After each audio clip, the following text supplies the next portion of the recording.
tuning in to the live broadcast of the Rainbow Push Coalition. Of course, we are PUSH, people united to serve humanity, and serving you is what we do absolutely best.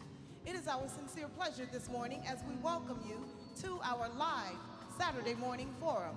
Of course, we come to you from our national headquarters located in Chicago, Illinois at 930 East 50th Street.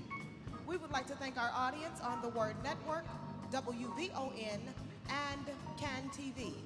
We would also like to thank our viewers in our satellite cities of Atlanta, Los Angeles, Washington, D.C., New York, Silicon Valley, Detroit, and Houston, as well as the millions of household viewers throughout parts of Western Europe, the Caribbean, and 40 million viewers across the continent of Africa who tune in to watch the Rainbow Push Coalition week after week. We appreciate and value your support. We have an inspiring program planned for you today. Our Chief Marching Officer is here. Come on, make some noise for the Reverend Jesse Louis Jackson Sr. You will hear from Reverend Jackson and a couple of his dear friends momentarily.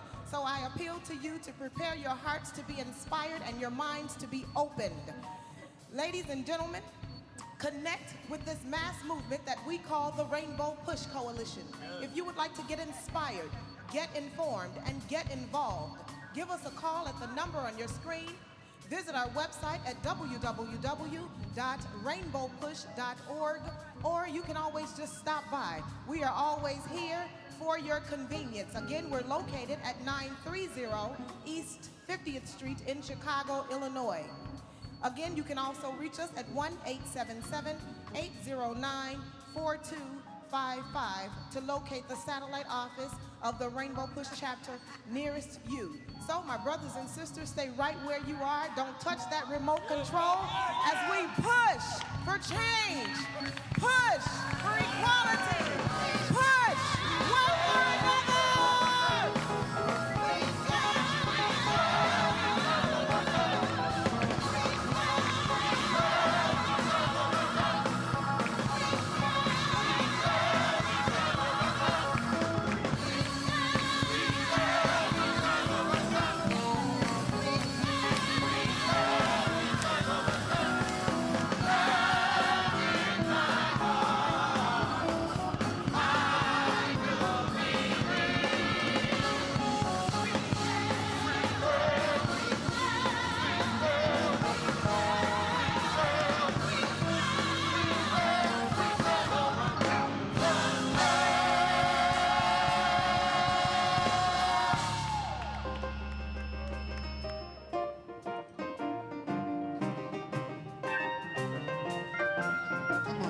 Troubles, heartaches, and pain will soon. There'll be no more.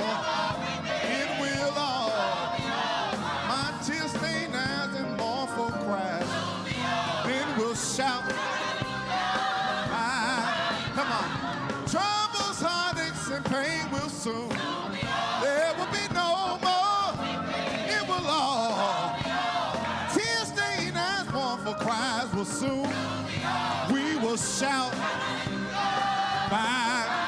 I'm gonna walk in that old Jerusalem where the have never been told, where the streets are paved with gold, in a homeland of God's soul. We will rise. Come on, somebody. We're gonna see all our friends and loved ones. We will rise. We're gonna see all King Emmanuel. We will rise. Oh, rise. We will rise. Oh, be farewell. We will rise. Oh, rise.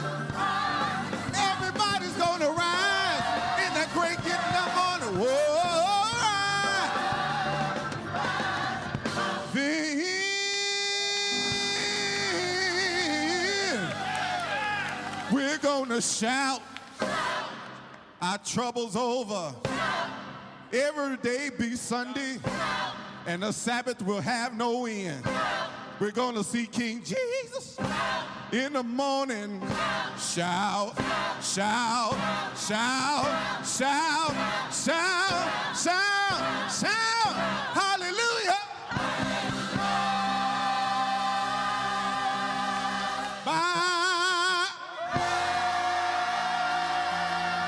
Anybody know what I'm talking about? Everybody say bye.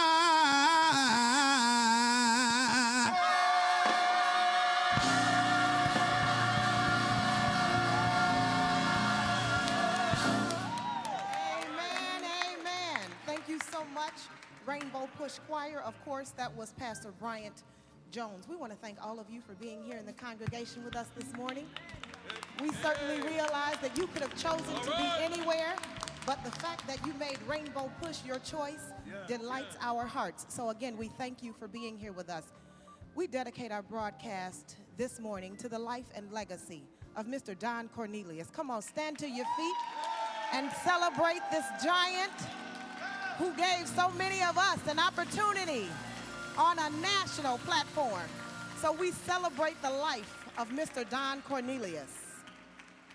We are also praying for the families of Mr. Charles Mingo, Angelo Dundee, who's a trainer for Muhammad Ali and so many other greats. We're also praying for Wardella Thompson and Clarence Scott, also known as Little Scotty, the button man. So we are certainly praying for those families and wishing them the absolute best as they deal with the transition of their loved ones. We also want you to know that today, here at Rainbow Push headquarters from 9 a.m. until 12 noon, we are having HIV testing. You can come by Rainbow Push, or if you're already here, stop to our library on the second floor. We are having HIV testing from 9 a.m. until 12 noon today. One of our faithful, longtime Trade Bureau members is having an annual Black History Month sale, Taylor Wright Dry Cleaners. You can stop by Taylor Wright at any of his 3 locations at 8459 South Cottage Grove, 6507 South King Drive, or 8335 South Racine. Taylor Wright Dry Cleaning Company is holding their annual Black History Month sale, and you can get 30% off with a coupon. I do have coupons for those of you who would like to stop by and make Taylor Wright your dry cleaner, so please do stop by and patronize this very worthy business.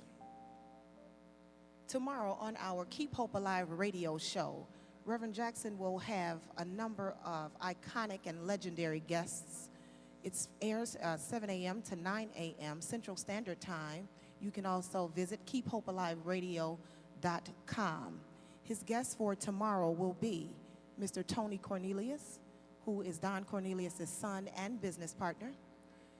He's also featuring the legendary owner of Stax Records, songwriter and producer Mr. Al Bell, Mr. Richard Steele, radio and television personality, whom we all know very well, Mr. George Daniels, the owner of the most successful music store in the record industry, George's Music Room. So you want to tune in tomorrow morning, 7 a.m. to 9 a.m., to our Keep Hope Alive radio broadcast. Again, 7 a.m. to 9 a.m. at 1690 a.m. on your dial. We are always excited to present to you a man who has much information and is moving forward in our organization. Ladies and gentlemen, please help me welcome our National Field Director, Bishop Tavis Grant. Come on, let's clap our hands for our Push International Trade Bureau, Marchette Turner. You can call us right now or text us at 95323. That's freedom on your dial. There's no better place to be than here at Dr. King's workshop here in Chicago. Let's celebrate the life and work of Reverend Jesse Jackson Sr. This week, We are outraged and we are on the front lines fighting for a family that had a child, 15 years old, suffering from dealing with managing autism. And we are standing with the Watts family as they come. I want Chicago to give a round of applause for these champions who are standing up for justice. This child was killed. This child was murdered. Oh, come on, Chicago. As the Watts family comes, come on. I want to thank Congressman Jesse Jackson Jr., who has helped us accelerate and appeal to Lisa Madigan, appeal to Attorney General Holder, to appeal to Anita Alvarez. We are not going to rest until Stefon gets justice. Somebody say justice for Stefon. Say justice for Stefon. Say justice for Stefon. Say it loud, justice for Stefon. These officers had options that they did not use. We are not going to let them get away with criminalizing children with disabilities, people with special needs, and the mentally ill. People need treatment, not deadly force. People need treatment, not deadly force. People need treatment, not deadly force.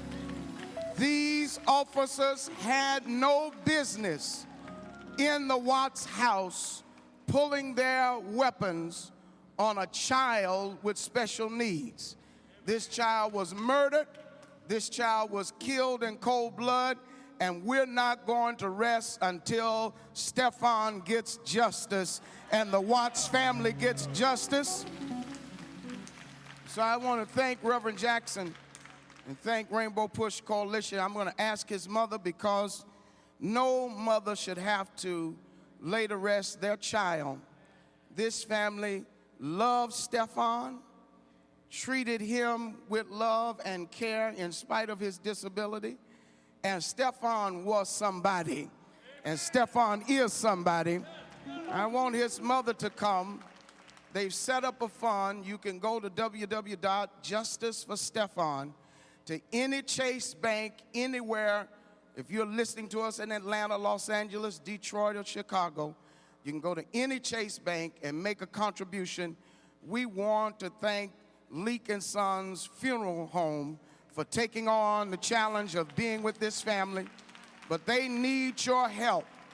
$5 makes a difference. $10 makes a difference. $100. I'm going to ask his mother to come. Let's put our hands together for his mother and his family. Oh, come on, Chicago. This is medicine.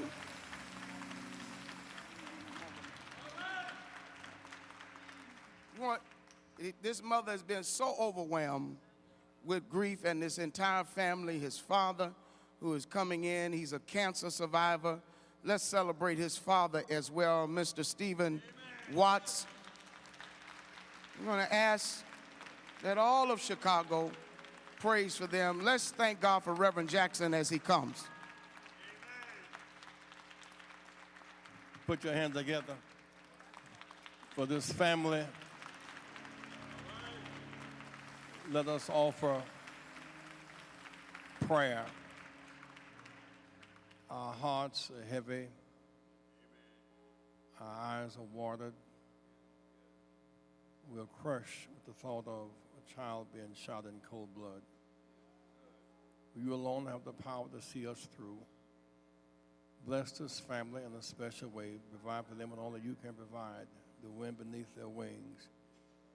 Dry away their tears. Let this be a signal moment that we must change the way in which we relate one to the other. We must stop the violence and save the children. This family needs our help, and we stand ready as an ever-present help in a time of challenge. We'll be with them beyond these dark days to the morning that sunlight shall appear again. Through them, let hope arise. Let's draw a line in the sand. Life over death. and hope over hurt and healing over hate. Amen. Attorney Jeanette Wilson, thank you very much.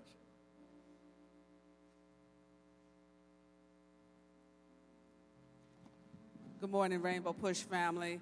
As you know, Push for Excellence has been in existence since 1975. We've been pushing our children to excel at every level. We take children from preschool all the way through graduate school, and we encourage them. Today at 12 o'clock, one of our main programmatic thrusts will be financial literacy. We don't want our children to wear products. We want our children to invest in the goods and services, in the companies that provide goods and services that they wear, that they eat, that they drink.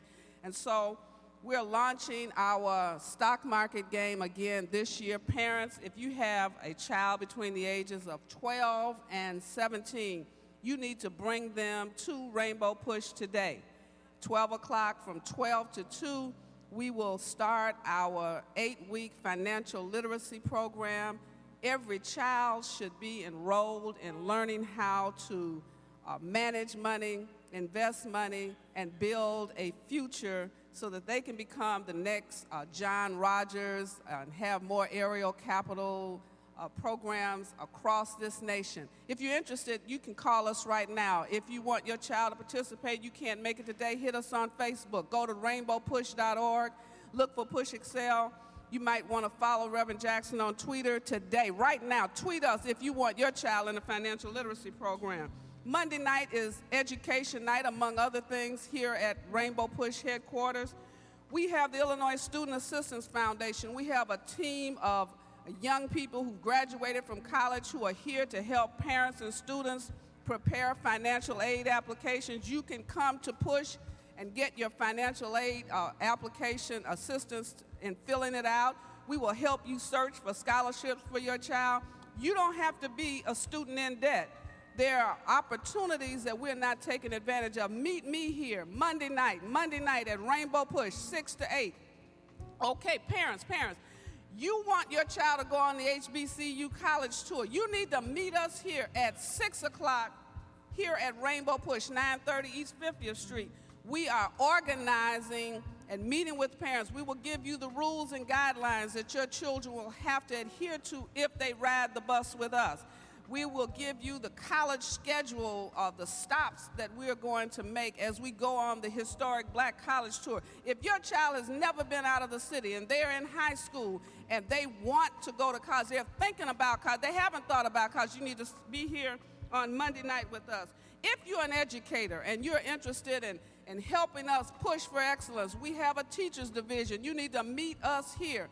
There are so many issues, and Reverend Jackson is going to talk about a number of the issues later this morning in the broadcast, but we need teachers. If you're a retired educator, if you are an ex-principal, if you are a dislocated teacher, you need to meet us here on Monday night. We want to work with you. We want you to help us, help our children, help our schools be better. We're going to be doing a number of things looking at education policy. If you're interested in the plight of the poor, if you're interested in poverty, you need to meet us here on Monday night. Well, every week we have students that we highlight to express the talent that we have. Last week we had dancers. We've had the band from Rich South. We've had the dancers from our Latino brothers and sisters.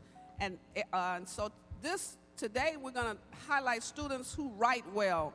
We have a number of students from Walgreens who won the Walgreens Expression Contest, and we are welcoming those students. We want to present them to you now. Mr. Freeline is going to come and present those young people to you at this time.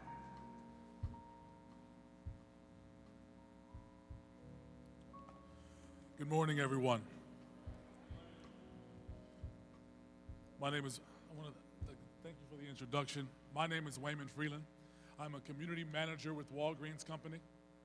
And I first want to just say thank you to Reverend Jesse Jackson for allowing us to share in this commemorating day, which is February 2nd for National Black HIV and AIDS Awareness Day. Again, that's this coming Tuesday, February 7th. Walgreens annually partners with Chicago Public Schools to promote the informing our students and our city about making positive and good choices.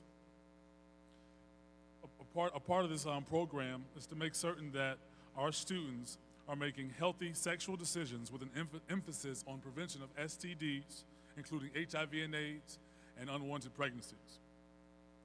The Walgreens Expressions ambassadors with us here today, which are on the stage, are students who chose to be influential in their communities by utilizing their talents in art, creative writing, and multimedia to voice how they would help reduce the pregnancy rate and the spread of STDs in our communities. Please let us applaud and congratulate all of the hard work these students have done.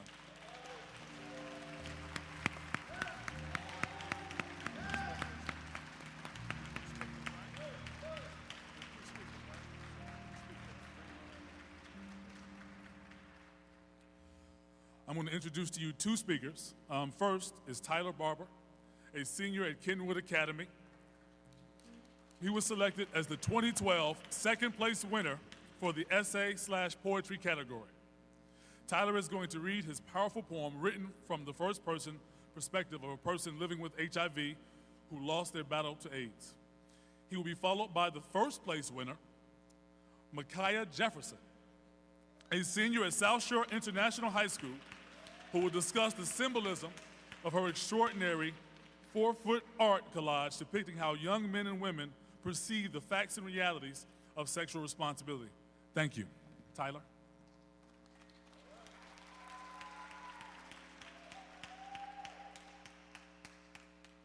Hi, my name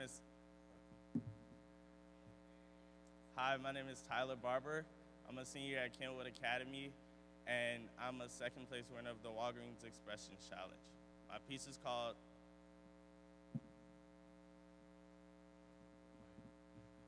is called The Circle of Life/Death. A is for the apple red blood that runs through my veins, runs over cold, sends chills running through my spine.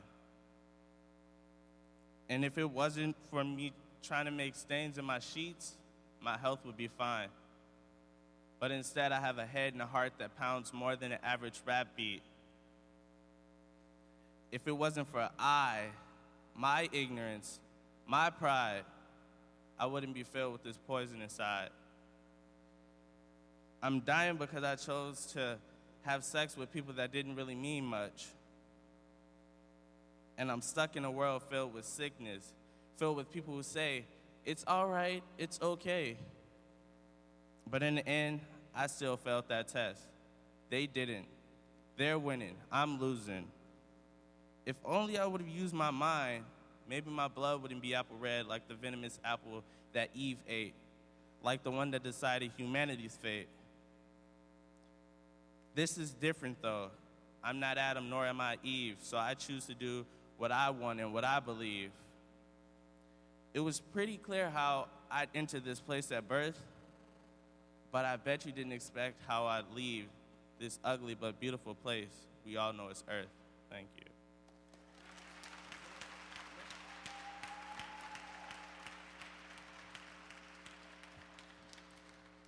My name is Micaiah Jefferson. I'm a senior at South Shore, and the title of my art collection is The War of Unspoken Words. I entered this contest to express, inspire, and to educate. And I would like to give a thanks to Walgreens for giving us this opportunity. Thank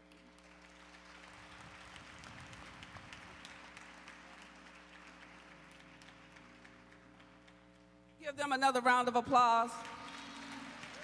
We are pushing for excellence, and we want those parents who are interested in oratorical competitions. If you want your child to be involved, meet us here on Monday night at 6 o'clock and bring your child with you. And now it is my indeed pleasure to present to to some and to introduce to others, our national spokesperson. He's a young man that's always giving us cutting-edge information. He's always connecting us to history. He's always lifting us up. I want to present to you now none other than Jonathan Luther Jackson. Won't you greet him warmly? Morning, Rainbow Push family. It's African American History Month, and I thank you all for being in attendance today. History is not dead. History is not over. We need look no further than what the founder of what we know as African American History Month had in his mind when he created this occasion. He did not create it for African Americans. He created this as a tool to educate all Americans about the contributions of African Americans throughout history. You cannot have American history without understanding the plight, the condition, and the contributions of American history.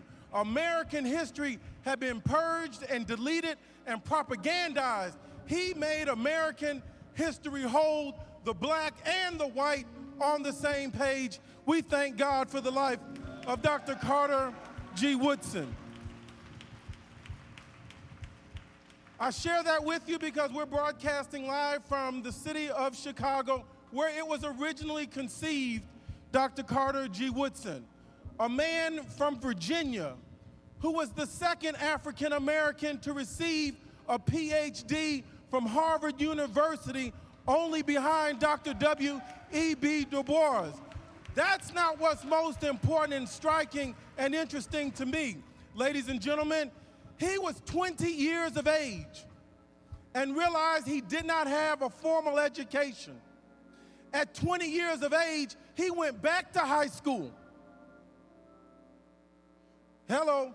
Parents, don't drop your child off at school. You may need to go back into the same school so we all can come up together. We have in attendance today those that have made African American history beautiful, that have made our culture fabulous. I can't help but thank Stella Martin for being in attendance today and all what you do. Melody Spann Cooper. Melody, I'm calling your name. The daughter of Dr. Spann. She carries on in her father's tradition, owning the only African-American owned radio station in Chicagoland. She does a fabulous job, has been dedicated to broadcasting the Rainbow Push Forum. I can't stop there. Sitting next to her is a giant of a woman, a true entrepreneur, a woman that's a writer, scholar, thinker, publisher. Miss Hermine Hartman, I see you. Thank you for the work that you do. The wife of Don Jackson, Rose Jackson, is in attendance today. A man still making history that taught us how to put our children into the stock market, onto the exchanges. We want to thank you, John Rogers, for all what you do, for having intelligence and character. We have a special person today. When I tell you history is not over, I know what's going on. You're going to hear more about it. I'm supporting Justice Joy Cunningham. Joy Virginia Cunningham. We deserve to have an African-American female with our perspective on the Supreme Court for the state of Illinois. We deserve to have an African-American woman with our perspective on the United States Supreme Court of America. History is not over yet. I see my friend, Mr. Hank Schwab, who comes out here dutifully, 95 years of young, who was in the Buchenwald concentration camp in Germany. He still fights with all of the fiber in his body against racial segregation. I see my Uncle St. Clair Booker, who left a job rather to pick up dignity than to be humiliated. We love you, St. Clair. And I want to say one last word to a man. I wouldn't be here today talking about all the economics and so forth if I didn't need a little help sometime then. Not everybody says thank you and not everybody will help you. But a man that helped me personally, one of my heroes, and you'll hear more about it, Mr. George H. Johnson, who wrote my letter of recommendation to Northwestern University, and I'm grateful to you. Come on, Dad, my pleasure. My leader, the Reverend Jesse Jackson. Come on down.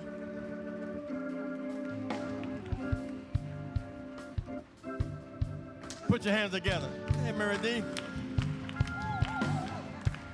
You don't know me, but I'm your brother. I was raised here in this living hell. You don't know my kind in your world. But fairly soon the time will. Hey, you, yeah, you keep telling me the thing that you gon' do for me, yeah. But I ain't blind and I don't like what I think of. I'm taking it to the street, yeah, yeah, yeah. I'm taking it.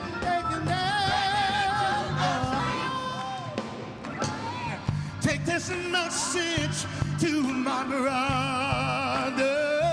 Wave your hand if you know what I'm singing about. You will find him everywhere. Yes, you will. Wherever people live together.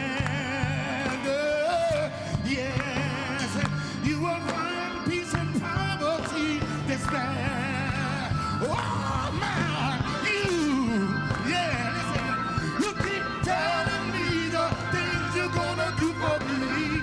Nah, listen, y'all, I ain't blind and I don't know what I think I see. To the street, yeah, yeah. I'm taking it. I am somebody. I am somebody.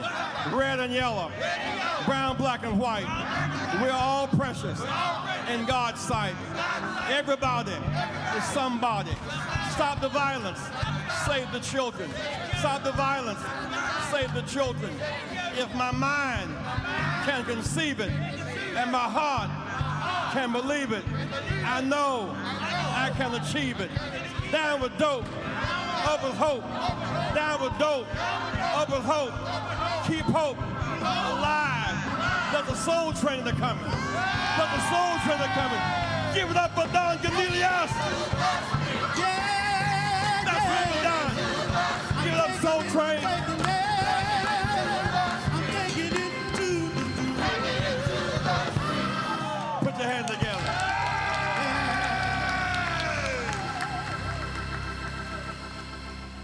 I want to make a little adjustment. We're going to dedicate our broadcast today to Brother Don Cornelius. Give it up for Brother Don and all he meant and means to us. I do want to say February 1st kicked off African American History Month. Abraham Lincoln went before the U.S. Congress February 1st, 1865 to abolish slavery. After 246 years to abolish slavery, February 1st, 1865. That's unique to our history, and yet the legacy of that struggle to overcome these odds continues even until today. I do want to say that we're having a special meeting here on Monday night. We must empower our parents and look toward the idea of an elected school board. We got to take the case to the people. We must empower our parents bottom up. And we're going to engage in that discussion. It's your choice to make. But somehow, some way, board democracy, say democracy is bottom up, not top down. Every school must have access to the best and same resources. We fight for equal, high quality public education for all children. Harper High, Peyton High, DuSable, Whitney Young, Nequa Valley, Waubunston, One America, One Flag, equal, high quality public education for all children. We believe children living across the street from a school should go to that school and not go into zones of violence. See, equal, high quality education, equal and adequate funding. If you're interested in the discussion, and there will be a big debate about boards elected by the people, and there will be a big debate about equal. Urban League has an outstanding lawsuit right now, and we support the Urban League's funding. Give them, for that suit, give them a big hand, Urban League.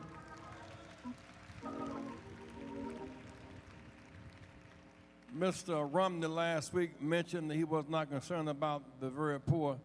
He didn't mean any harm, it's just a cultural thing.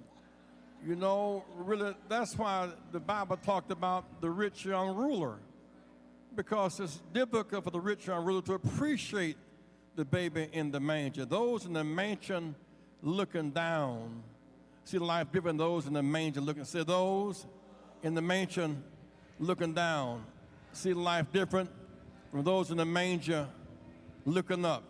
The poor matter. Our soldiers come from the poor. Our talent come from the poor. Those who catch the early bus come from the poor. Those who raise other people's children come from the poor. Those who sweep our streets come from the poor. Talk to me, somebody. Say everybody is somebody. With 50 million Americans in poverty, unbankable, 53 million food insecure, 44 million on food stamps, 26 million looking for a job. Say the poor matter. When these children leave high school, can't afford to go to college, can't get a job, they join the military. They're mostly poor children. When Alabama plays LSU in the big football game, they're mostly poor children. Look, this big Super Bowl game tomorrow when New England plays the Giants, those are the children of the poor who somehow, some way overcame us. It's somehow, some way, a one Big Ten America. Everybody is somebody. We stand for all Americans, red, yellow, brown, black, and white. Even the playing field. Make the rules public, make the goals clear, the referee fair, and the score transparent. We can all win. Put your hand together.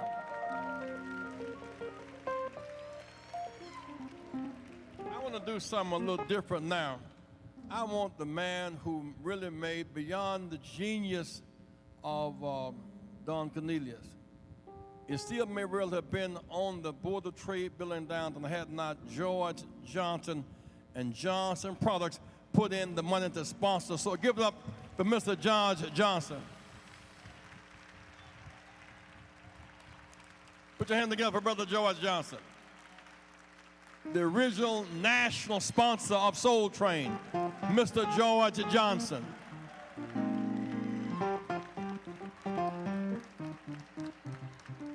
A sister of great substance and style who means so much to us, who was a TV personality even then, Sister Mary D.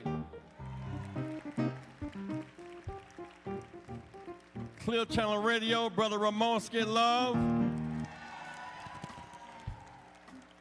The mother section from WVON, Sister Melody Span.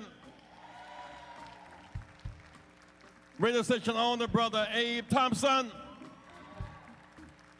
Sometime columnist Mark Brown. Come on, Mark. Give them a seat. Now let's move this mic a little bit here. I want a little Don Cornelius up on the screen now. Show me some screen. Don means so much to us. We're so close to his family. We've been talking with Tony all week long as we make arrangements and work with that family in this hour of transition. Any Soul Train dancers in the house? Stand up, Soul Train dancers. Stand up, Soul Train dancers. Stand up. Stand up, Soul Train. Put your hand together.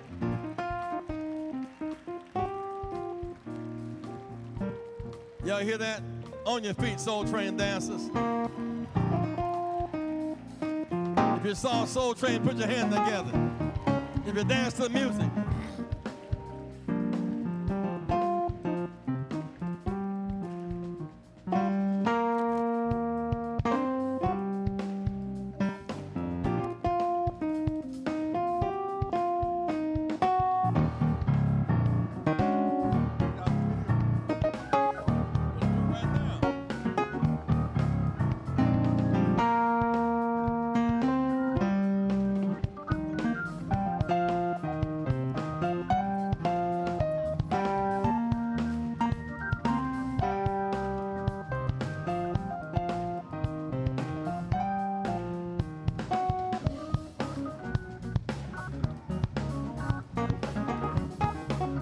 hurt yourself. Ramonski, don't hurt yourself. I want to thank BON for carrying this broadcast today, and Chicago Access. We're on the Word Network until 11:30 today around the nation. So give a big hand for Kevin Adele and the Word Network. Let's hear it. This week there's been a lot of recollections and memories about Don Cornelius from his days at DuSable to his days as an insurance salesman, his days as policeman, his days. I first made him walk in the streets as a news reporter, interviewing Dr. King and carrying our word back across the world.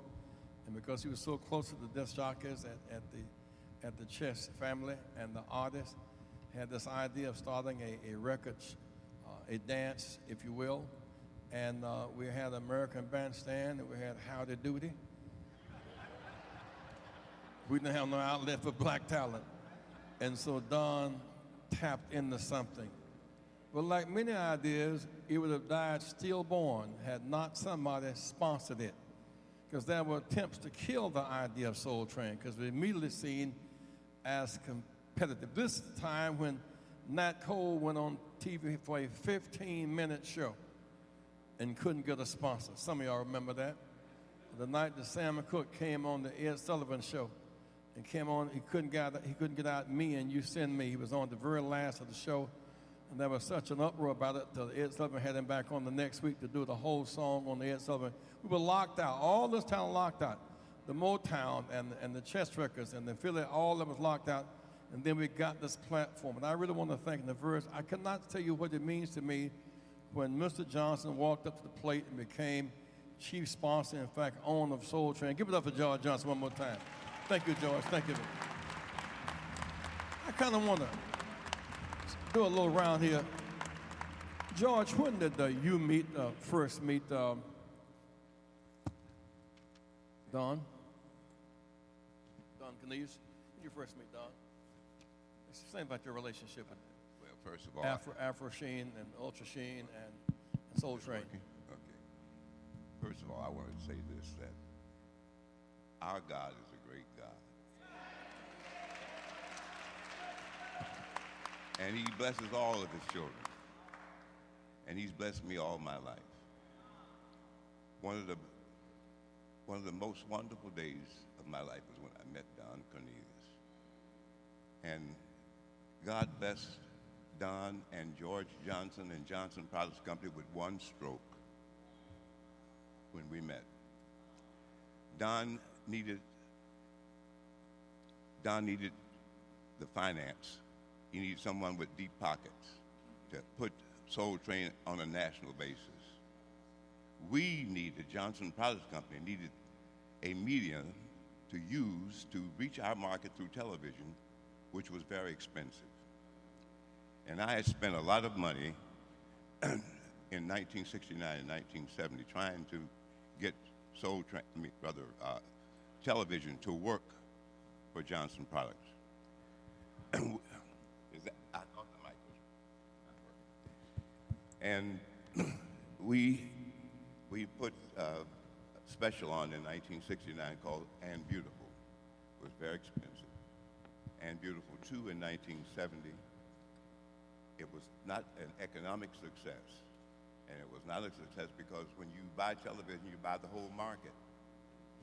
Johnson Products Company was aimed at the black consumer market, which was maybe at most 33 to 35% of any market, but we paid for the entire market. And that meant that a lot of what we paid for, we didn't get benefit of. When I met Don Cornelius through Tom Kuhn, who was the account executive of Allen Anderson, Neefeld and Payne, who was our advertising agency, it solved our problem. And I was glad to put the money behind Soul Train and take it to Los Angeles. What was the impact? Well, the impact from 1971 when we started, and it was very slow, and it took a lot of money to get it where it was really paying off. What kind of money, George? Talk to me. Well, I had to tell you, we paid all the bills. And I stopped counting after it got to be about $400,000 or $500,000.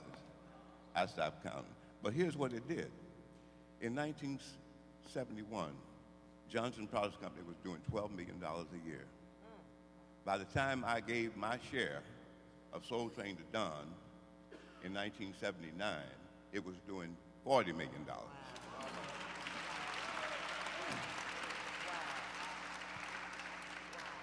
That's how important we thought television was.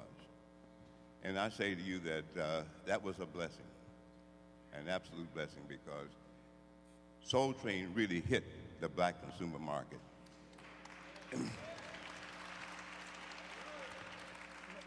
Melody, as the kind of run of VON, what was the impact that Don have? Really, at that time, you guys were heavy in the news. Roy Woods was news director, doing commentary, and he identified the booming voice of Don Cornelius. Tell us a little bit about that. Well, I want everybody to be clear. I was not there. People keep asking me this. I was not there. Of course, my dad was there. Blues man. The blues man, right. But Mr. Johnson, before we go on, I just want to thank you. I want to thank you as a second-generation entrepreneur. I think what you and Don did for us, I wish we could duplicate it. We would all be better business people if we could.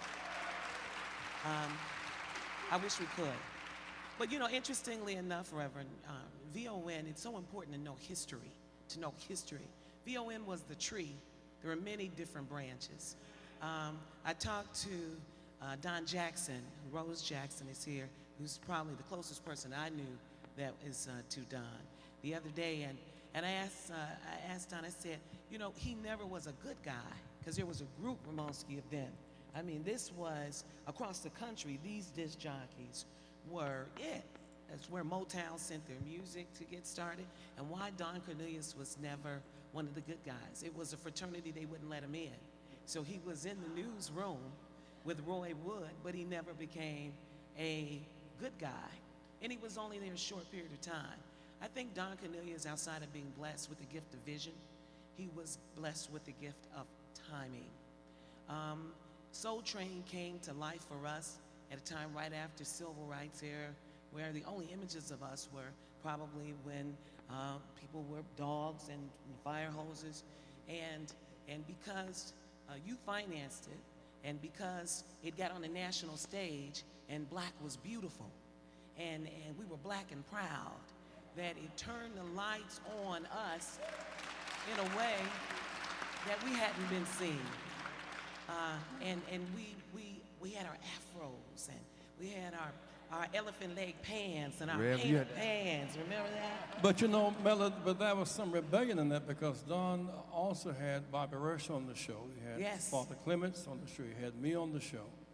Because sometimes black women got fired working for airlines wearing the afro. Even the afro he wore was an act of defiance. That's right. Putting civil rights activists on the dance show was an act of defiance. Right. And in some sense, giving the people like James Brown and Aretha platform on TV they never had before. Right. So he gave us a stage. Mary D., you were a breakthrough artist. You were a lonesome person, as it were, almost an alone person in media at that time. What was the impact of Don coming into TV, taking us way out beyond just outside of town? His impact was impeccable, unmeasurable. I really believe that. George, thank you so much for being here this morning. George Johnson, ladies and gentlemen, absolutely an awesome, awesome man. I have to just say one thing, Reverend. George Johnson may not remember, but I was the first person who went into the Walgreens and the drugstores to demonstrate Ultra Sheen products, standing at a counter saying, would you like to have a sample? Want me to tell you the year? Go ahead, tell me. 1958. Oh my God. Yeah.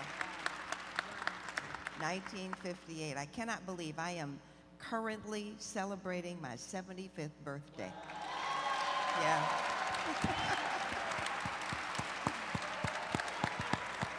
So exciting. Let me hear you. Thank you. Only God. And I go with George because when I think back then, Reverend, you talking about the Afro, someone called me and said, look on Facebook, someone has a 1980 newscast of you in an Afro. And I said, yes. I remember even in 1980, they called me into the newsroom and said, we have a problem with you. And I asked what was the problem, and they told me the hair needed to be trimmed. They didn't know how to say it. And straightened. It needs to be trimmed. They were trying to be gentle with me. And I said, I'm not changing my hair. They said, well, we need you to change your hair. We also don't need you to look like you look, dressing the way you dress. We'd like for you to be able to wear one of those jackets, those yellow jackets that the guys wear for the newscast. Well, after a few hundred, maybe 1,000 words, I announced that I was there. I didn't come there and ask for a job. They hired me because I was qualified, and I wasn't going anywhere.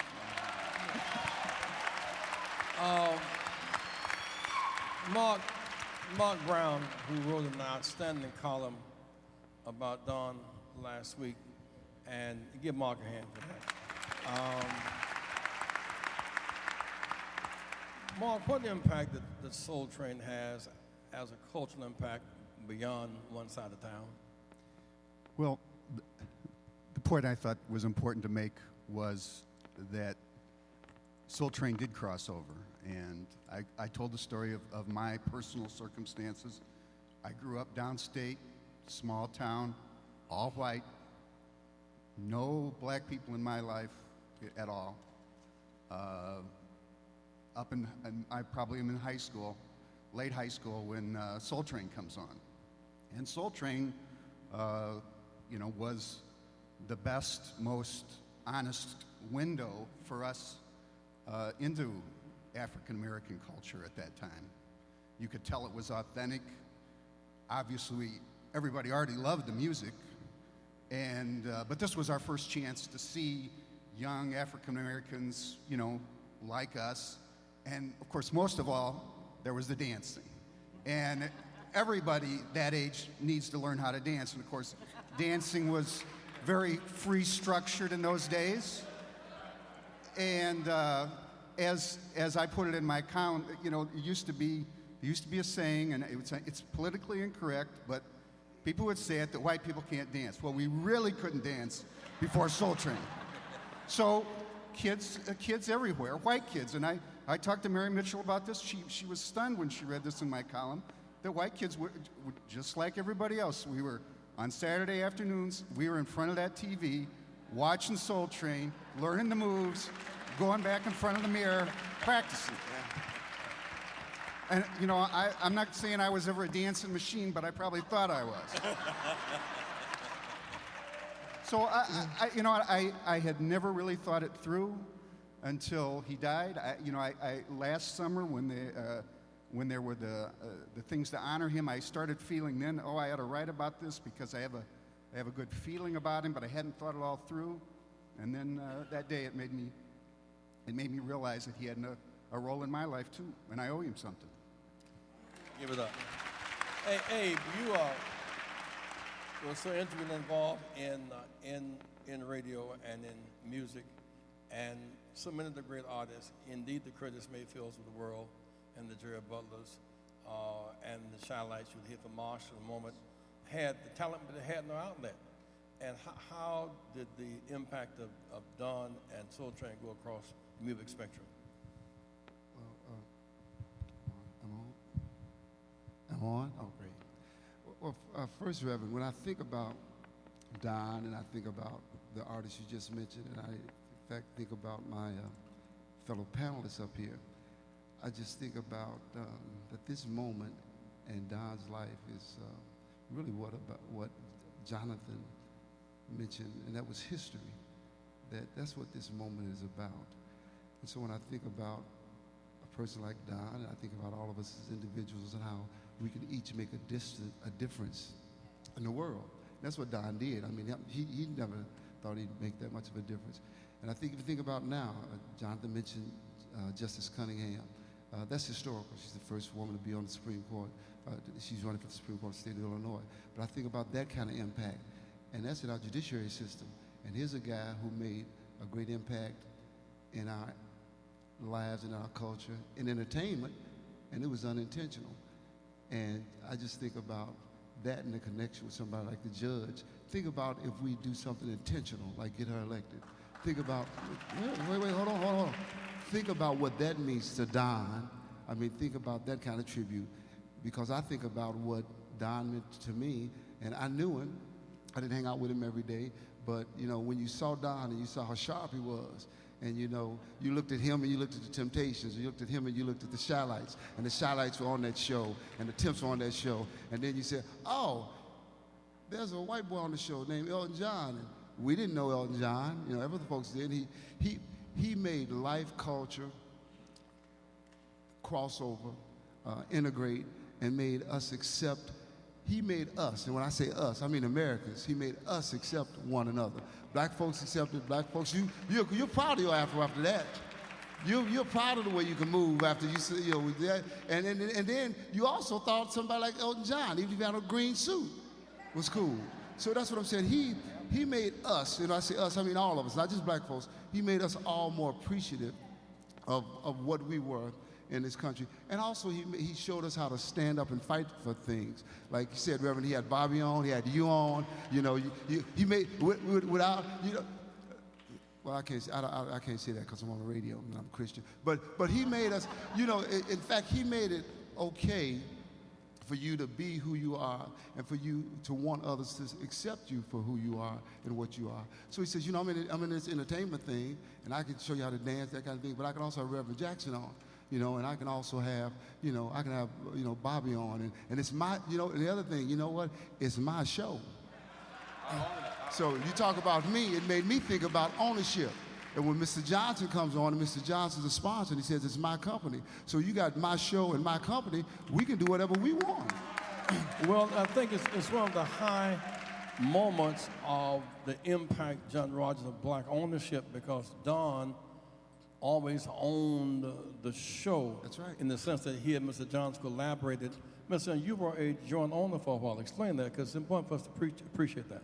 Well, John, we put the money in, and we took half the show. And we owned the tapes until 78 when I gave him my share. But let me just tell you something. From what you were just saying, I want to just tell you something about Don, and it has to do with this stage right here. Don was a very smart guy. I went to him and I told him I had somebody I wanted to put on Soul Train. Someone I had met right here, Whitley Phipps. And I told him he had to put Whitley on, and he said, we got into a kind of a tit for tat, that this is an R&B show. How are we going to do that? I said, listen, however, I want him on the show. And Don figured it out. Minnie Riperton had died. It wasn't that week or so, but it was recently. And what he did, he said it was a memorial to Minnie Riperton, and he had Whitney on the show, and it worked fine. Well, people who own things and make decisions.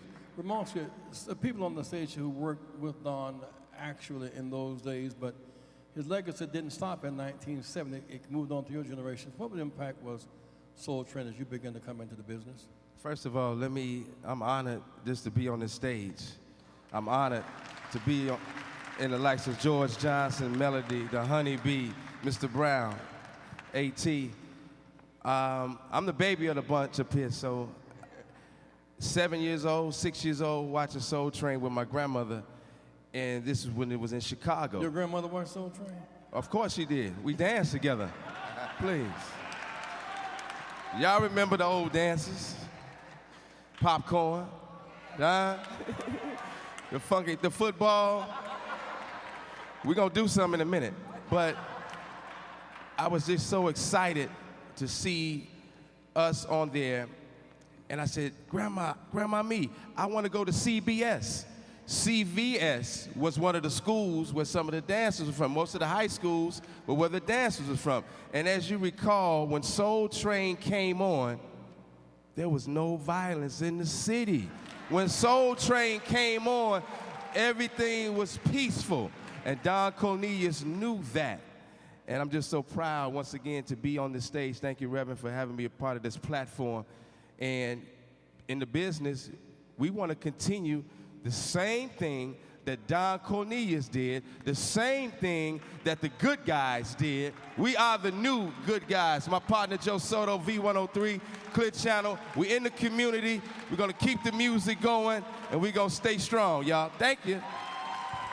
You know, the reason I want to go back to you again, Mark Brown, because it's hard to imagine how rigid cultural segregation was at that time, how the walls were so tight. I remember about the power of music. One night, I went to the Soviet Union one time when the Iron Curtain was still up, and it was hard to get in because of the walls and the politics. And yet, behind the Iron Curtain, couldn't sleep. They played Motown all night long. It was behind the Cotton Curtain. In many ways, Don's music, you downstate Illinois, his music, displaying these talents and skills, got behind the Iron Curtain. Well, I hadn't thought of it that way. You know, it's hard for me to go back and trace. Things moved very quickly in those years, right? And you know, the walls came down fast from where I stood. You know, but there were so many. There were a lot of things breaking through at that time, I think. But again, I think what was so important to me about Soul Train was that it clearly was produced by the black community. Anything else that was on television was Hollywood. It was Hollywood telling you what they wanted you to think of the black community, and this was homegrown. Now, I never understood what soft sheen products were. and he wasn't reaching his audience. Ultra Sheen. Afro Sheen, Ultra Sheen, Ultra Sheen Cosmetics. At that time, a big industry in our community was selling picks. Picks. The picks with the fist on it. Y'all remember that? Rev, you got one. You still got yours, Rev. I saw it. I saw it when I went into the house. I saw it in the washroom. I saw it. Abe. You know, Reverend, I think what geniuses like Don understood was that music could get behind the Iron Curtain. You know, it didn't walk through. It could go under, around, and it could hug it even. And so he knew that music equalized everything, and everybody liked it. When Frank Sinatra and Dean Martin and Sammy Davis came south to march with us in Alabama, only musicians could get away with that. There was a kind of, no politician could do that. No minister of the major white churches could do that, but artists could. Yeah. And so bringing on Elton John, it began to create, and so you end up with the Beatles playing their music and our organists kicking off of them, the Billy Preston. Because artists began to integrate their shows in that sense, so that you had Billy Preston and the Beatles and Chuck Berry and B.B. King, all this, and because these artists, when the VOM was a 1,000 watt station, and yet all the big hits broke out of the 1,000 watt station, and they went to the other side of town. We could only go to High Chaparral, or to Tivoli, or to Regal Theater for outlets. Once Soul Train hit, artists then could go everywhere. He was a predecessor of the whole breakthrough for the artists having a platform. And it helped the industry. I mean, you know, the audiences of, you know, not only did the audiences of the artists of color grow and become stronger, but also the audiences of the white artist group. I mean, because of that. I mean, so he was a genius in that, as I said, he knew that music was the thing that could do it. You know, that people were a lot more tolerant of things when it comes to you musically. You know, life is kind of like that. You know, you can get a lot more from somebody if you can sing to them than if You know, you yell at people like Belafonte and other artists, they could perform before others could stay at the hotels. Yeah. Now, they may have had to come to the back door and couldn't stay themselves, but the entertaining, Dr. King called it soothing the savage and the beast of people. And so artists played a huge, I remember Dr. King when he first started with the Vietnam War, he couldn't get traction. He was getting around the attack and rejected. No one could quite, it couldn't grab. Then Marvin Gaye did What's Going On, and it took it to another level. Stevie Wonder singing It's Blowing in the Wind. John Conyers for years, 15 years, trying to get the King holiday recognized. It was just John Conyers in a small protest every year at Washington Monument. When Stevie did Happy Birthday, Dr. King, artists have that kind of power, and therefore Murray did have that kind of responsibility because they have so much God-given power. They did have that kind of power, and they would not have had that kind of power if we did not have a bold young man and a bold older gentleman who came together and allowed it to happen. See, when we start to think about the legacy of Don Cornelius, it's just massive. You can't pull it right in. But when I think back about American Bandstand being on, that was a time of the white kids' music. And Chubby Checker. They were dancing, and Chubby Checker could go on there, and black artists could go on, but it wasn't much. You know, they got a shot at one thing. When Don Cornelius came on, everybody wanted to be on. So it was almost, we got to keep this a black thing for the black kids for a little while. We got to try to get them in because this is our show. It was infiltrated almost immediately, not like American Bandstand. They all wanted to go on. When I think about the different people that went on, because a record was being played a little bit somewhere, a little bit here and there, but then they wanted TV. TV was a forbidden place for us to be. When I came on in 1971, Don came on in 1971. We both worked at WCIU. That was both of our first TV stations. It was amazing. They wanted us in, but they didn't.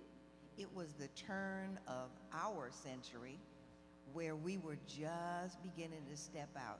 And we could come to a platform like this and say, we have to get people behind us. Right. We got to get people behind us. And all of a sudden, there they were. They couldn't ignore us. But the case for ownership, had not George Johnson been able to find that soul train, he could have died stillborn. Because we could not have made it. You could not have gotten a Revlon to sponsor a show like that, particularly in competition with other similar shows. The fact that we had a base of ownership with integrity and a vision, and became mutually beneficial both for George Johnson and Don Cornelius, and so everybody won. That was the blessing. Yeah. Everybody won. Yeah. One of our artists here today, Marshall from the Chalet. Sure, the hand together for Marshall. Let's see it for Marshall. And I want Marshall to come out there for a minute with that hat on. Oh boy. And I want, where's JT Thomas? JT, before Marshall does his song a bit, I know Marshall. JT is a Chicago Bear football player. I give it up for Chicago Bears. And he's been traveling around the country giving our children scholarships. He's going to award. JT, just briefly, tell them about the youth that you're going to give a special award to today, just briefly. Give it up, JT, for Chicago Bears. How you guys doing? Pleased to meet you this morning. First of all, I just want to thank Reverend Jesse Jackson, the Rainbow Push Coalition, for allowing me to talk to you guys today. In this charity event, this week-long charity event, man, has really been life-changing for me. It'll be life-changing for the kid that we'll be involving, and for my friends and family. I'll tell you a little bit about myself. I'm from West Virginia University, graduate of West Virginia University. As you guys know, I'm also a current Chicago Bear. I'm from Fort Lauderdale, Florida. I was raised by a loving family, a praying grandmother, a single mom. You know, I want to talk to you guys a little bit about my foundation. And my foundation, it allows me to give back to the community, not only here, but in Fort Lauderdale in different areas. The J.T. Thomas Foundation, it promotes leadership, education, youth sports, and provides awareness for different childhood disabilities. And I wanted to make it something that, I would be able to touch kids all over the world. And I say kids a lot because we all know, in today's society, our kids are the most important thing there is right now.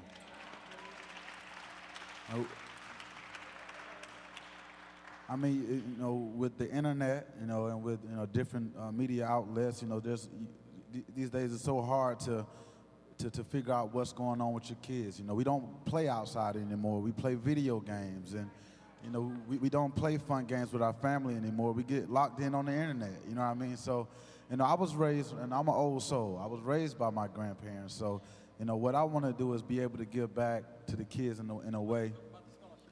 Okay, the scholarship is today. We're taking a road trip from Florida to here in Chicago.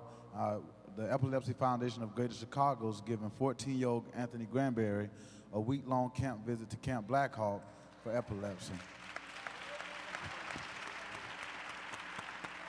Big hand for J.T. Thomas, give it up. And that's why we fight for Stefon, because our children deserve a chance to live and grow and build. A child with a disability, a child with autism in his own home should not be murdered by police wearing badges and flashing guns. We deserve better than that. So all people deserve better than that. Marshall, do give us a little shout like this. I know you ain't got your little horn with you.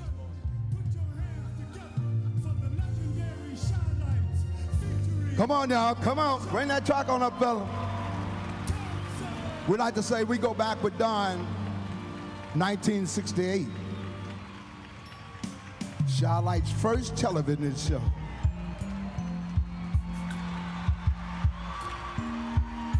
Back in 1968, Brother Don gave me my break. First television show, locally and the world.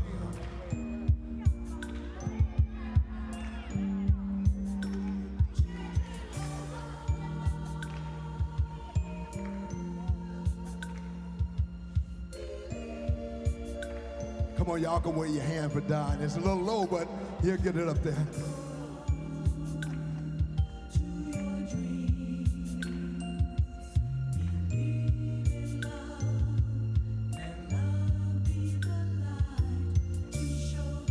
Before I get to singing, how about a big hand for the panel? Made my career. Made my career. Save the children. Woo! This old world is very cold. If it is not for the young or old, life is hard and so unfair. Unless you believe that someone cares, someone who's there, rain or shine, sharing your dreams, your heart and your mind.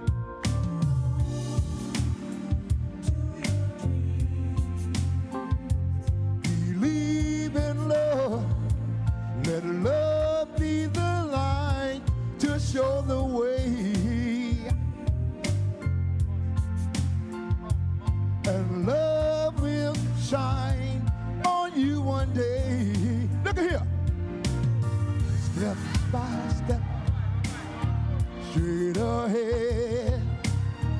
The road is hard to tread.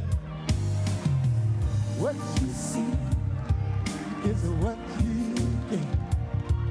And you find out that love is truly stronger than hate. All you need is your faith, your dream.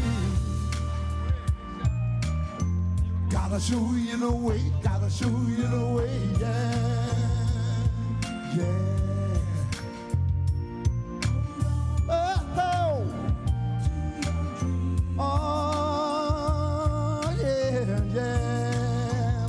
This is the part I like for the children, man.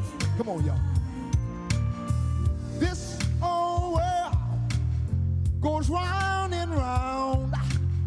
Sometimes the world can get you down. Just don't give up. Don't dismay. What goes around comes around, they say. And if the sun should fail to shine, dreams are the sunshine of the mind. Everybody sing now, come on.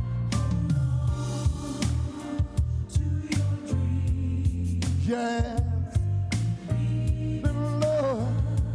Let love be the light to show the way. Woo! And love will shine on you one day. Woo! Oh, yeah, yeah. Woo! You gotta hold on. Oh, yeah, yeah, yeah, yeah.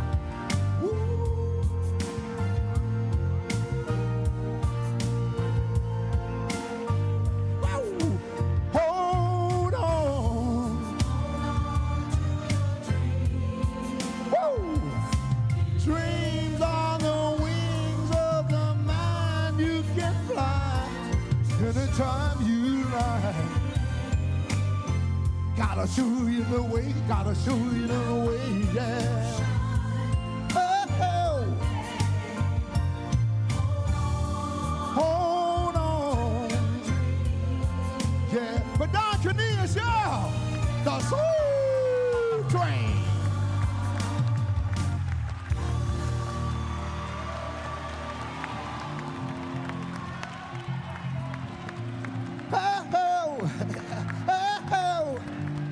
Put your hand together for Marshall from the Shout Lights. We got some more members of our family here today. Some more members of our family. All for Fanny Brown and Sister James Brown, son of Fanny. Sister James Brown, give it up. Give it up. Some musicians, Stan Mosley, where Stan? One of our outstanding musicians. Come on a little closer, Stan. Theo Huff. The Intruders, give it up for the Intruders. Let's hear for the Intruders.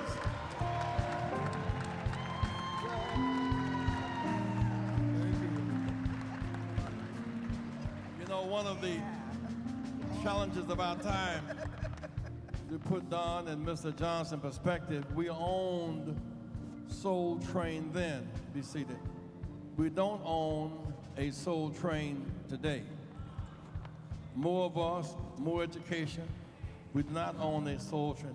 Last week, we dedicated the stamp to Mr. Johnson at Johnson Publishing Company, but we no longer own that building anymore.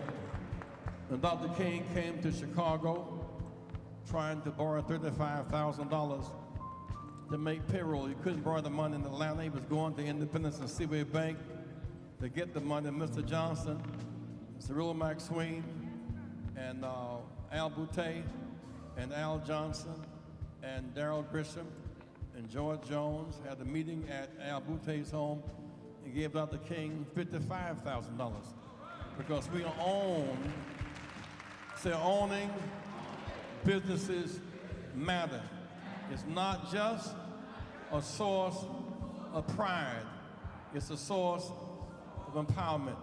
Dr. King's founding base in Chicago was black business people. When Harold ran in 1983, it was the Johnsons, Al and George and John and Cirillo. They were Harold Washington's first money. When President Barack Obama ran for president, his first money was John Rogers and Lubin, Frank Clark. His first money was black money. Say hello. So part of Don's legacy we must have more Soul Train on our own control to protect its authenticity. Everybody in, nobody out. To protect the integrity of our music. protect integrity of our art, protect the integrity of our culture. Long live Don Cornelius and the Soul Train. I want to kind of go on this note. Ramon, since you're calling on the air every day now, what is the legacy of Don as you see it today as you extend your work in the media? Ramonsky? The intruder Well, on the stage. like I said earlier, we're going to continue the legacy. Every day, Joe and I, we playing the same music. All the DJs are playing the same music. What are you saying in between the songs? Are you telling somebody that they can make it? Are you telling somebody that everything is going to be all right? That's the legacy in between the songs. We can party and get our party on, but what are you saying in between the songs? Are you encouraging somebody today? Everybody's not having a good day. So every day on V103, Clear Channel, we telling you that you can make it and everything is going to be all right, regardless, in spite of what you're going through. It's hard to determine also when seeds sprout. I remember so well, we went to see Richard Hatcher's inauguration. It was such a big deal to us. But Richard Hatcher had the Jackson 5 performing that night. But most folks didn't want to be bothered with those children because they had to come to see the big deal. Richard Hatcher made room for the children. I'm glad Expo made room for the children. And in many ways, the Jackson 5 performed at Expo, they went to another zone. We made room for the children. And part of Don's legacy is because if you could aspire to be on television, you could aspire to be on VON. Also, I want to say this for a shout out for VON. The first radio station, African-American side of the dial, to pay disc jockeys a livable wage. And insurance was VON. We negotiated that deal with Lucker, Cardell, and Bernie in Washington. Say ownership matters. It matters for pride. It matters for joy and justice and opportunity. James Brown and the Drifters and Clyde McFadden and Jackie Wilson and B.B. King and Johnny Taylor and the Staples were first heard on the VON side of town. They were first seen at the Tivoli and the Regal and the High Chaparral, and then to the United Center. Put your hands together. Yeah. Abe, you're still in the radio. What is the challenge now as we look at Don Cornelius going? We'll get more information about the events next week in L.A. Tomorrow morning on our radio station at 1690, right? Tomorrow morning at 7 o'clock. Tony Cornelius, his son, will be our special guest. Tune in tomorrow morning at 7 o'clock, 1690. Abe? Yes. You asked what are the challenges are that for us to own things now, especially in these economic conditions, sometimes it's cost prohibitive. So we have to kind of be realistic about it. None of y'all in this audience got $5, $10, $15 million to buy 100 or 200 million to buy a TV or radio station. But you can go buy a share of Disney stock. You can buy a share of Clear Channel stock. Guess what? One share, no matter what it costs, makes you an owner. Then they send you a document saying, hey, there's a shareholders meeting in Florida. So you ain't got airfare, but get in the car and drive, go to the shareholders meeting. And then you sit in the shareholders meeting, you say, you know what? I live in Chicago, New York, Tallahassee, Yazoo City, Mississippi, and I don't like what's on that TV show, that radio show. Or I don't like what you got in the USA Today, because I own some Gannett stock. Or I don't like what's happening at Disney World, Mickey, because I'm your boss. I'm the shareholder in Mickey Mouse in Disney World. You can make a voice and make a difference. What we have to do is understand from Don. Don taught us that ownership was important. Whether you own 100% of it or a little bitty bit of it, if you have a voice, you'll make a difference. That's why, and that's why I was saying, historically, Don, we want to pay tribute to somebody like Don. Go do two things. Make sure Joy Cunningham gets elected to the Supreme Court for the state of Illinois. Hold on. And go buy you some stock somewhere. And if you ain't got enough money to buy a couple of shares, get with somebody. Don't buy it. Valentine's Day coming up. Get with your honey and somebody else's honey, put some money together. Don't buy no Valentine's, no flowers. Buy some stock, own something. And the next time you see a Disney movie or you watch Channel 7, you can say, that's my TV station, that's my I theme own it, park, I own it, and you yeah. can make a difference. You know, but I think the other point is, it also says that we do not have a talent deficit. Oh, absolutely not. We have an opportunity deficit. Absolutely. We could sing and dance before Soul Train. We didn't have a platform. That's right. We could, I mean, Red Fox also came out and do something. Nat Cole came out, it could only be on TV 15 minutes and couldn't get advertising. So people who are, if you're a 6-foot giant in a 4-foot hole, you develop a complex because you walk bent over. When you remove artificial barriers, so we do not have a talent deficit. We can own TV and radio. And really how it happened was in 1919, all the stations, when it was developed, with the white males on in the lottery. And then in 1948, TV went to all white males only in the lottery. Under Jimmy Carter and Ben Hooks, whites could sell to blacks or browns with a tax certificate. That's when the ownership came in because the government intervened to apply some measure of justice. And so people under pressure need intervention. The right wing calls it interposition. We need intervention because so whenever we grow, we all grow together. We didn't know how good dance could be. And everybody could dance. Jane Brown could dance. Travolta could dance too. Mike Brown could dance. Mike Brown could dance. Mike Brown could dance, baby. Put your hands together.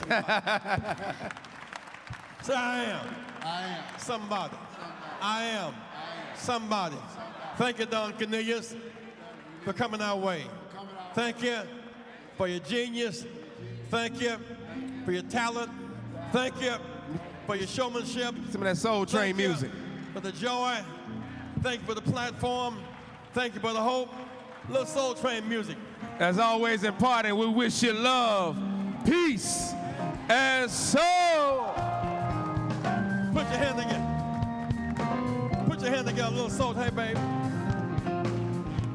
Little Ella James in the house. Hands together. Where's the Soul Train dancers at? Little Soul Train. Come here, little Soul Train. Come here. In this Soul Train dance, come up here on the stage. Anybody want to do a little Soul Train? In the Soul Train, in the Soul Train in the house. Ready for the Soul Train line. Little Soul Train in the house. Yeah.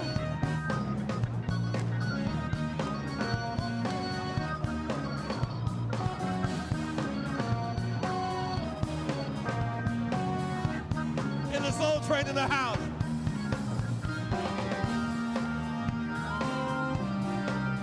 Mike Brown, you got your hands together, buddy.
Put your hand together, a little Soul Train. Come on, Willie, Barry, wave your hand. Willie.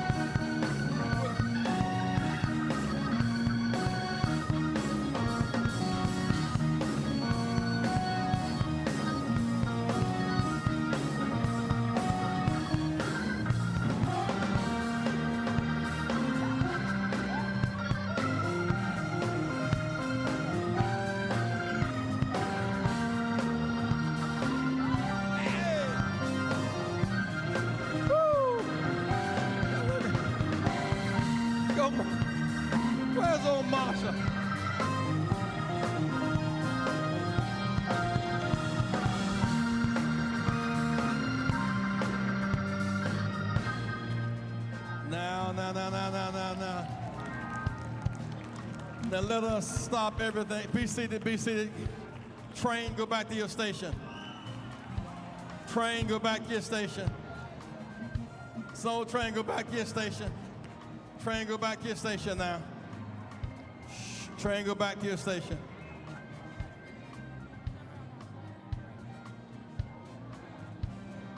Train, go back to your station.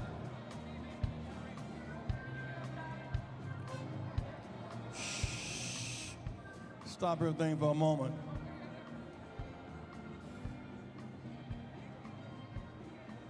Let me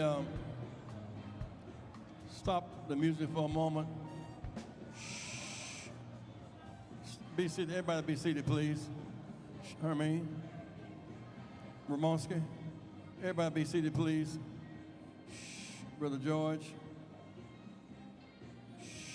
stop the music for a moment. Stop everything for a moment. John, everybody be seated now for a moment. We had a little fun. Let me say this to you as we prepare to take up our collection. Now, I want everybody to stop walking for a minute.